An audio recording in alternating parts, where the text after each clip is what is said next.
Ahmedvand and Peyman Zare. Arrangement by Arash Khadim.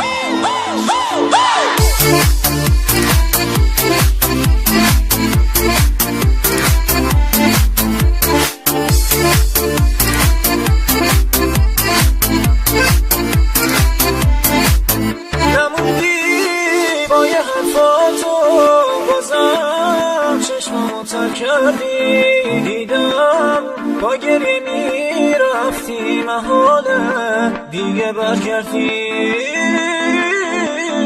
حالا من نمای نوان اکثری دیوان یه کابوس شبای من تمامه اتفاق تکرار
مهم نیست که یکی آره باشه